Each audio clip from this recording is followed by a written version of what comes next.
जी, तो अभी तक हम लोगों ने कई सारी चीज़ें पढ़ी, है ना। अभी लास्ट टाइम हम लोगों ने क्या पढ़ा था? प्राइम फैक्टराइजेशन, अभाज्य गुणनखंड, है ना।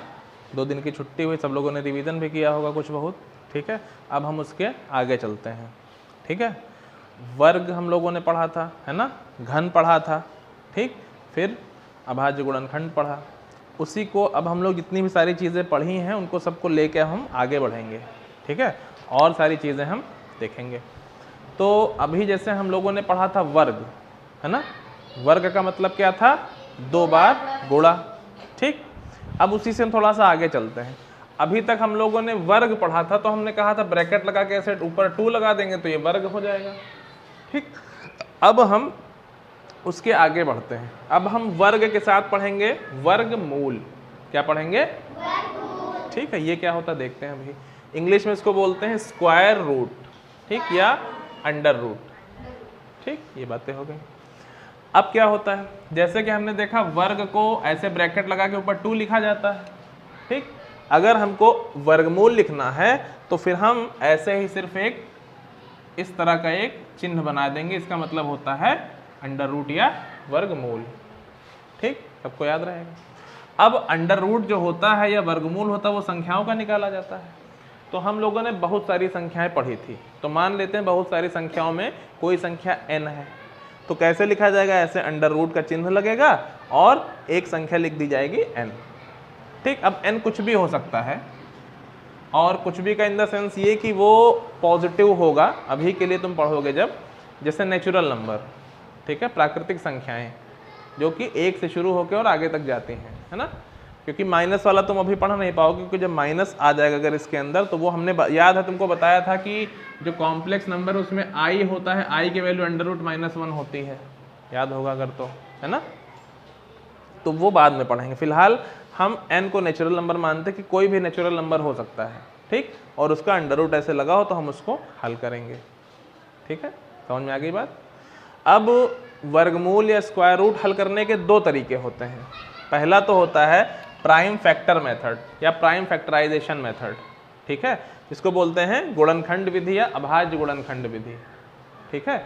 इसमें क्या हम जोड़ सकते हैं? प्राइम फैक्टराइजेशन, ठीक, या अभाज्य गुणनखंड विधि। कोई दिक्कत किसी को? हम लोग गुणनखंड जो करते हैं वो किससे करते हैं? अभाज्य संख्याओं से ही तो करते हैं। तो हम क्या लिखेंगे? अभाज्य गुणनखंड या प्राइम फैक्टर मेथड या प्राइम फैक्टराइजेशन मेथड, ठीक।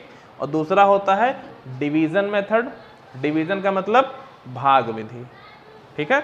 2 विधियों से हम लोग अपना वर्गमूल निकालेंगे, ठीक है। तो हम एक एक करके पढ़ते हैं मेथड, ठीक है।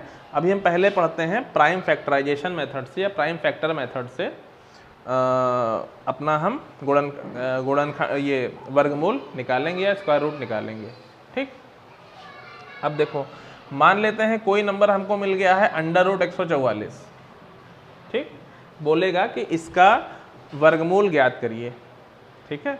तो मान लो ये हमको सवाल मिला, तो हम क्या करेंगे? जैसे कि इस तरह सबसे पहले लिख लेंगे अंडर रूट 144, ठीक। फिर चूंकि इसमें गुणनखंड करना होता है, तो हमने गुणनखंड करना पीछे सीखा था, है ना। इसको ऐसे लिख देंगे, फिर इसको काटना शुरू करेंगे।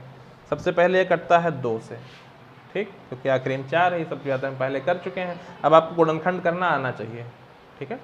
2 से काटोगे तो 72 आएगा, फिर आखिरी में 2 है, फिर 2 से कटेगा, 2 से काटोगे तो 36 आएगा। आप बगल में भाग करके देख सकते हो, ठीक है। अगर दिक्कत आ रही है, नहीं समझ में आ रहा है कि किससे कटेगा क्या आएगा, तो आप बगल में भाग करके देख सकते हो। फिर आखिरी में 6 है तो 2 से कट जाएगा, 18 आएगा। फिर 8 है तो 2 से फिर कट जाएगा, 9 आएगा। अब 9 2 से नहीं कटेगा, 3 से कटेगा, 3 से कटा, 3 से कटा, इतना आ गया। अब क्या करना है? इधर जितनी चीज़ें आई हैं, जितनी अभाज्य संख्याएं आई हैं, इनको हम पहले ऐसे ऐसे ऐसे लिख लें, ठीक, लिख लेंगे। उसके बाद जैसे ये यहाँ पे छोटा सा अंडर रूट था, ठीक है, वर्गमूल था, इस पूरे पे हम इसको ऐसे चढ़ा दें, ठीक। बात समझ में आई? पहले हम इसको ऐसे ऐसे लिख लें, इसमें अलग अलग गुणा करके, जैसे वर्गमूल उसमें प्राइम फैक्टर में लिखते थे।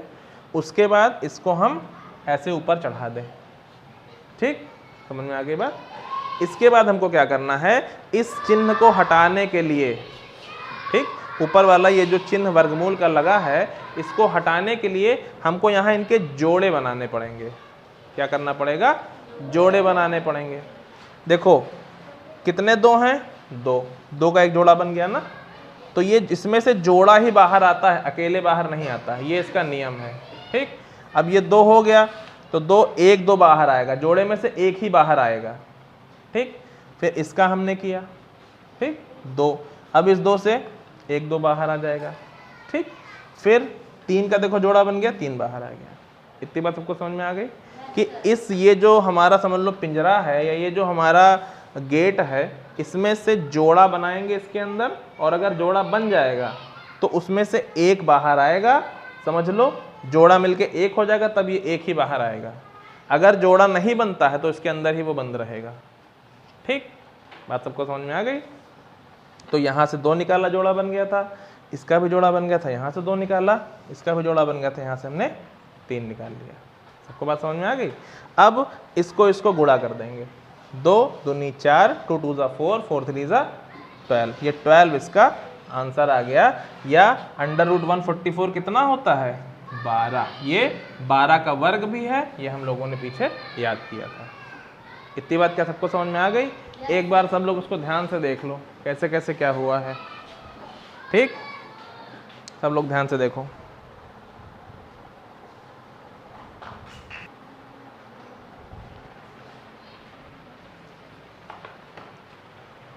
तो हम लोगों ने अभी √144 का वर्गमूल देखा था, ठीक, वो सबके समझ में आ गया होगा। अब हम दूसरा सवाल देखते हैं। अगर हमको कहे कि 180 का वर्गमूल निकालो, ठीक, √180, तो देखो इसमें हम क्या करेंगे, सबसे पहले इसको इस तरह से लिखेंगे लाके, ठीक।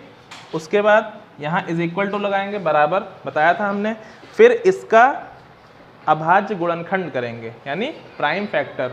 तो कैसे करेंगे, यहाँ 180 लिख लेंगे, ठीक। इसको काटना शुरू करेंगे। देखो इसके आखिरी में 0 है ना, तो ये 2 से कट जाएगा, 2 9 18 और ये 0 हो गया, ठीक। फिर इसको ये आखिरी में 0 है, 2 से काटोगे, इसको जब भाग करोगे तो 45 आएगा। इसको आप भाग करके यहाँ देख भी सकते हो, 2 को 90 से जब भाग करोगे तो कितना आएगा, 45। देखो 2 चौके 8, 2 पंचे 10। किसी को कोई दिक्कत, जब भी ना समझ में आए कितना है तो चुपचाप भाग कर लेना है। यहाँ पे हमने भाग किया तो 45 आया। अब 3 से करें कि 5 से करें, 5 हमको सीधा दिख गया तो हम 5 से ही कर लेते हैं, कोई दिक्कत नहीं। 5 से किया तो यहाँ 9 आ गया, ठीक, टाइम बच जाएगा। फिर 3 तिया 9 होता है, 3 तिया 9, यहाँ पे कितना आ गया, ये आ गया। इतनी बातें सबको समझ में आ गई। उसके बाद हमने क्या कहा था, ये जितना भी आएगा उसको इधर हम लिख लेंगे, ठीक। इसको हमने देखो लिख लिया, 2 गुणे 2 गुणे 5 गुणे 3 गुणे 3, और ऊपर ये हमने ऐसे अंडर लगा लिया। इतनी बातें तो हम लोगों ने अभी तक सीखी थी, ठीक है ना, सीखी थी ना, बात समझ में आ गई। अब हमको क्या करना है, इस पिंजरे से निकलने के लिए या इस गेट से निकलने के लिए जोड़ा बनाना है कि नहीं। अब देखो जोड़ा बनाने चलते हैं। तो ये क्या है, 2 का तो जोड़ा बन गया, 5 का जोड़ा बन पा रहा है, कहाँ 5 का जोड़ा बन पा रहा है, 5 तो अकेले ही है। इसके बाद क्या आ रहा है, 3 का जोड़ा बन गया, ठीक। तो जिसका भी जोड़ा बनेगा केवल वही बाहर निकलेगा, ये नियम है। तो देखो इसमें से 1 2 बाहर निकल आएगा ना, कोई दिक्कत। उसके बाद गुणे 3 निकल आएगा बाहर, जोड़े में है, गुणे। अब बताओ 5 का जोड़ा बना, नहीं बन पाया। तो हम क्या करेंगे, अगर जिसका जोड़ा नहीं बन पाएगा वो पिंजरे के साथ ही रहेगा। बात समझ में आ गई। जिसका जोड़ा नहीं बनेगा वो ऐसे √ के साइन के साथ ही रहेगा, ठीक। इसको गुणा कर लो, 3 दूनी 6, इसका उत्तर कितना होगा, 6 √5। बात सबको समझ में आ गई। जिसका जोड़ा बनेगा वो √ के चिन्ह से मुक्त हो जाएगा, फ्री हो जाएगा। जिसका जोड़ा नहीं बनेगा वो √ के चिन्ह के साथ ही रहेगा। सबको बात समझ में आ गई। तो ये हमारा प्राइम फैक्टर मेथड से या प्राइम फैक्टराइजेशन मेथड से वर्गमूल निकालने की विधि थी। इससे बहुत सारे सवाल हमको मिलते जाएंगे और हम उसको करते जाएंगे, ठीक। एक बार सब लोग इसको ध्यान से देख लो अच्छे से।